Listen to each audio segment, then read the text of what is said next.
राष्ट्रीय महिला दिवस मनाया गया। एसडीएम प्रियंका गोयल, अनूप शहर जेपी यूनिवर्सिटी, अनूप शहर असिस्टेंट प्रोफेसर व मैथमेटिक्स डिपार्टमेंट डॉक्टर चेतना शर्मा बुलंदशहर ने एक कविता का पाठ बोलकर बताया कि जेपी यूनिवर्सिटी सीएससी डिपार्टमेंट से वंदना गुप्ता जी, डॉक्टर प्रियंका जहां प्रोफेसर असिस्टेंट फिजिक्स डिपार्टमेंट, प्रधानाचार्य जीपी विद्या मंदिर सिटी कैंपस, नैना चतुर्वेदी राष्ट्रीय महिला दिवस के उपलक्ष्य में बाइट के दौरान बताया।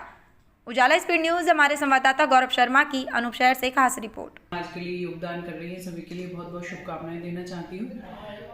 और दूसरी बात जो आपने पूछा कि किस तरीके से महिलाओं को आत्मनिर्भर बनाना चाहिए, मेरे अनुसार महिलाएं आत्मनिर्भर शुरू से रही हैं और अभी भी अलग अलग तरीके से अलग अलग रोल में अपने तरीके से समाज को कंट्रीब्यूट कर रही हैं, इंडिपेंडेंट है, सेल्फ डिपेंडेंट हैं और इसमें शिक्षा के रोल को नकारा नहीं जा सकता। जो एजुकेशन जो रोल करती है और दूसरा वो है एजुकेशन के बलबूते पर सशक्तिकरण होकर महिलाओं का जो सशक्तिकरण हुआ है उसके माध्यम से आजकल महिलाएं हर क्षेत्र में अपने अपने ऊंचे मुकाम तक पहुंच चुकी हैं, चाहे वो पॉलिटिक्स का हो, चाहे लीडरशिप का हो, चाहे एडमिनिस्ट्रेशन का हो, चाहे इंजीनियरिंग का हो, चाहे कोई भी क्षेत्र हो, सब में महिलाएं अपना महत्वपूर्ण योगदान दे रही हैं। तो मैडम, आज जैसे देखा जा रहा है कि भारत देश की सीमा पर महिला अपना योगदान कर रही हैं, तो इस पर आप बच्चियों के लिए क्या कहना चाह रही हैं? ये उनका बहुत बड़ा कंट्रीब्यूशन है। अगर हम उनके लिए कुछ कहेंगे तो ये तो हमारे लिए बहुत बड़ी सौभाग्य की बात है कि वो देश की सीमा पर जो पहले ये माना जाता था कि महिलाएं नहीं कर सकती वो कर रही है। एक बहुत बड़ा हमारे लिए एक सेंस ऑफ अचीवमेंट है, न केवल महिलाओं के लिए बल्कि पूरे समाज के लिए एक मैटर ऑफ प्राइड है कि महिलाएं हर क्षेत्र में आज आगे बढ़ रही हैं। तो जिस प्रकार से महिलाओं को देखा जा रहा है कि हमारे देश में अभी तक महिलाएं असुरक्षित दिखाई देती हैं, सुरक्षा का अभाव है। ऐसा नहीं कहा जा सकता कि सुरक्षा का अभाव है। महिलाएं अब बाहर निकल रही हैं हर तरीके से। आप देखिए कि सेना में जैसा आपने खुद कहा सुरक्षा के लिए लड़ रही हैं महिलाएं। लोगों को न केवल उनकी अपनी सुरक्षा नहीं बल्कि वो दूसरों की सुरक्षा के लिए भी आगे आ रही हैं। तो बस बात वही है, समाज में कुछ तत्व तो हर क्षेत्र में रहते हैं जो गलत तरीके से काम करते हैं, लेकिन ओवरऑल आजकल जो सरकार की नीतियां कह लीजिए या प्रशासन में और पुलिस का जो रोल कह लीजिए या समाज में जागरूकता कह लीजिए, शिक्षा का असर कह लीजिए, महिलाएं हर क्षेत्र में अपने अपने तरीके से आगे बढ़ रही हैं और बहुत ज़्यादा लॉज हमारे यहाँ ऐसे बन चुके हैं, नियम कानून जो असामाजिक तत्व हैं जो महिलाओं को पीछे करते हैं उनके लिए बहुत सारे रूल्स रेगुलेशंस सब कुछ बन चुके हैं। विमेन फ्रेंडली जस्टिस हो गया है, तो उसके लिए हम उस दिशा में आगे बढ़ रहे हैं। तो ऐसा नहीं है कि पूरी तरीके से असुरक्षा है और चीज़ें सुधर रही है और ये सामाजिक प्रक्रिया होती है और वर्तमान में जो स्थिति है आगे और अच्छी स्थिति होगी। अच्छा मैडम, महिला आज से लेकर के फर्स्ट तक आगे बढ़ने के लिए चुनौतियों का सामना करना पड़ता है, उन चुनौतियों से सामना महिला कैसे करें? देखिए, हम लोग महिलाएं समाज का हिस्सा हैं, तो जितना समाज सोसाइटी प्रोग्रेसिव होगी उतनी महिलाओं की स्थिति अच्छी होगी।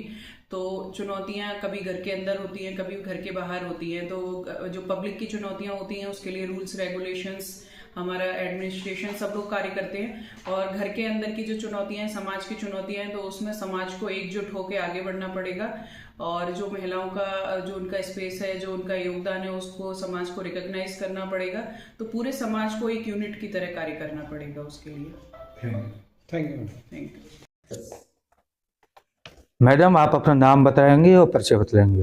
मेरा नाम डॉक्टर चेतना शर्मा है। मैं assistant professor in mathematics department JP university Anupshahr से हूँ।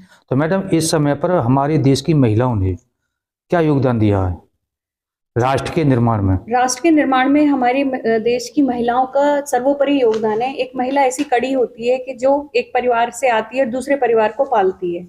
वो अपनी रिस्पॉन्सिबिलिटी को निभाना अगर किसी को सीखना है तो वो एक महिला से ही सीख सकता है कि वो अपने जहाँ जन्म लेती है, जहाँ रहती है, जहाँ खेलती है, उसको छोड़ के एक दूसरे परिवार को अपना बना लेती है और उसको पीढ़ी दर पीढ़ी आगे चलाती है। कुछ हमारे पुराने जो हमारे किंवदंतियां ऐसी रही हैं कि जिन्होंने महिलाओं को हमें एक ऐसा माहौल दिया कि मतलब महिलाएं आगे नहीं आ सकती। तो मैं उसके बारे में एक कविता का पाठ करना चाहती हूँ। नारी तुम केवल श्रद्धा हो, ये कहने वाले चले गए। नारी तुम केवल श्रद्धा हो, ये कहने वाले चले गए। और इस पंक्ति के एवज में हम बस वर्षों तक हम चले गए। हमें देवी बना के रख दिया गया, लेकिन जो शक्ति है देवी की, देवी अगर हम हैं तो हम सिर्फ पूजने के लिए नहीं है, हमारी शक्तियां भी हैं, वो शक्तियां हमसे छीन ली गई। इस पंक्ति के एवज में बस वर्षों तक हम चले गए। तुम सह जाओ, तुम धरती हो, तुम बिछ जाओ, तुम जाया हो, तुम भूख मिटाओ माता हो, संतति संभालो माया हो। रेस्पॉन्सिबिलिटी सारी हमारी, लेकिन सब कुछ जो उनका है वो उनका है। बेरंग रूप आकार हो तुम, आकार नहीं आभास हो तुम। मैं धुरी हूं मुझसे निकली तुम, केवल मेरी छाया हो। हम दाल न थे फिर वर्षों तक, क्यों चक्की में यूं दले गए। नारी तुम केवल श्रद्धा हो, ये कहने वाले चले गए। तुम दुर्गा हो, तुम काली हो, तुम देवी के ये शोर हुए। तुम दुर्गा हो, तुम काली हो, तुम देवी हो, ये शोर हुए। हम शक्ति के अवलंबन थे, रिश्तों की खातिर कमजोर हुए। ये बच्चा है, ये आपको संभालना है, ये परिवार है, ये आपको संभालना है। हमारी शक्तियां हमसे छीन ली गई और फिर उन शक्तियों का ही हमें एक एहसान के रूप में वो हमें दी गई। हमने पूजा सम्मान दिया और परमेश्वर तक कह डाला। पति परमेश्वर होते हैं, हमने कह दिया, मान लिया। इस प्यार समर्पण पूजा से हम पतिता वो मुंह जोर हुए। हमने अपना एक फर्ज निभाते हुए जैसे जो रीत चली आ रही थी हम उसको निभाते चले गए। लेकिन उसमें हुआ क्या कि एक जो मेल हमारी कम्युनिटी है वो अपने आप को एक सुदृढ़ समझने लग गई, हमारी शक्ति को भूल गई। खाली हाथों की तरह सदा संवेद हमारे मले गए। नारी तुम केवल श्रद्धा हो, ये कहने वाले चले गए। वो सूत्र नहीं था जो तेरे कर कमलों पर बांधा हमने। भाई के लिए हमने सिर्फ एक धागा नहीं बांधा था हमने। वो सूत्र नहीं था जो तेरे कर कमलों पर बांधा हमने। वो हिम्मत थी जो सौंप तुझे अपना संयम साधा हमने। मैंने आमरण दिया तुमको, तुमने मरने के बाद दिया। इस तरह निभाई धर्म रीत साझा करके कांधा हमने। जल बिन मछली जीवन भर थे और अंतकाल भी तले गए। जो सती प्रथा थी, दिन भर सारी जिंदगी हम हर चीज के लिए तरसते रहे, हर चीज का अपना मन मारते रहे, एक दायरे में रहकर हम सब चीजों को संभालते रहे, एक नींव की तरह हम काम करते रहे। लेकिन जल बिन मछली जीवन भर थे और अंतकाल भी तले गए। नारी तुम केवल श्रद्धा हो, ये कहने वाले चले गए। और इस पंक्ति के एवज में बस वर्षों तक हम चले गए। तो सबसे पहले किसी का भी सबसे पहले जो हमारा एक जो हमारा इंटर डिसिप्लिन होता है, एक इंटर कॉन्फिडेंस होता है, वो सामने वाले को झुकाने के लिए काफी होता है। तो सबसे पहले जो नारी शक्ति है वो अपनी शक्ति को ही पहचान ले, वो सबसे ज्यादा काफी है। वो अपने आप को जगा ले। इसमें एक माँ, एक बेटी, और यही अगर ये आगे कड़ी की तरह काम करते चले जाए तो शायद फिर सब चीजें आगे आती चली जाएंगी। धन्यवाद। Thank you. मैडम आप अपना परिचय बतलाएंगे? सर, मेरा नाम वंदना गुप्ता है और मैं असिस्टेंट प्रोफेसर हूँ CSE department, JP university Anupshahr. तो मैडम, महिलाओं के विकास के लिए, समाज के लिए क्या करना चाहिए? सर, सबसे पहले जरूरी है अवेयरनेस से क्या होगा सर, हम अभी गवर्नमेंट ने इतनी सारी कुछ ना कुछ अवेयरनेस प्रोग्राम चलाती ही रहती है गवर्नमेंट, जिससे कि पेरेंट्स को भी उसमें बुलाया जाता है और चिल्ड्रंस को भी, स्पेशली गर्ल्स को। तो गर्ल्स को सबसे पहले तो हमें ये देखना चाहिए कि पेरेंट्स की भी हमें काउंसलिंग करनी होती है कि लड़कियों जैसे लड़कों को पढ़ाया जाता है वैसे लड़कियों को भी पढ़ाएं, क्योंकि इसकी बेसिक जो इकाई है वो पढ़ना ही है। आप पढ़ के ही ऊपर जा सकते हो, पढ़ाई के थ्रू ही आप ऊपर जा सकते हो, पढ़ाई के थ्रू ही आप उस फील्ड में भी जा सकते हो जिस फील्ड में अभी तक जो गर्ल्स हैं या फिर जो नारी है उसको अभी तक प्रायोरिटी नहीं दी जाती थी। पर अभी आप अगर एक छोटा सा एग्जाम्पल आप एयरलाइंस का ही देखें तो एयरलाइंस में अभी तक प्रायोरिटी दी जाती थी इसको कि वही एयरलाइंस में आगे बढ़े, वही करते। लेकिन अभी आप आज के डेट में देखिए एयरलाइंस में ज़्यादातर नंबर महिलाओं का ही है। आप एटीसी में देख लीजिए, एयरपोर्ट अथॉरिटी कंट्रोल में देख लीजिए, आप और भी बहुत सारी यूनिट हैं जहाँ महिलाएं आगे जा रही हैं। और इवन कुछ कंपनीज ने जो एमएनसीज हैं उन्होंने तो अभी ये रूल भी लगा दिया है कि जितना आपका मेंस का कंट्रीब्यूशन होगा उस पर्टिकुलर कंपनी में उतना ही वुमेन्स भी होनी चाहिए। तो पर्टिकुलर वो जो हायरिंग कर रही है वो वुमेन्स के लिए भी कर रही है उतनी ही हायरिंग। तो इक्वलिटी के लिए ये सब हो रहा है। तो गवर्नमेंट इसमें पूरा सहयोग दे रही है। और हम अगर देखें, आप अगर आज के डेट में अगर आप निकल जाइए किसी भी फील्ड में निकल जाइए तो वुमेन्स भी उतना ही कंट्रीब्यूट कर रही हैं जितना कि मेंस करते हैं।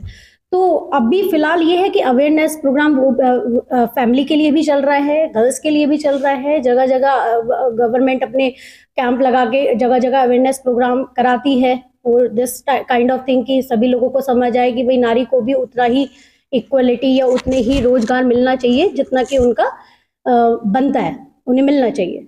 तो बाकी तो सर अभी अगर आप अभी करंट सिनेरियो देखें तो ऑलरेडी आगे हैं ही।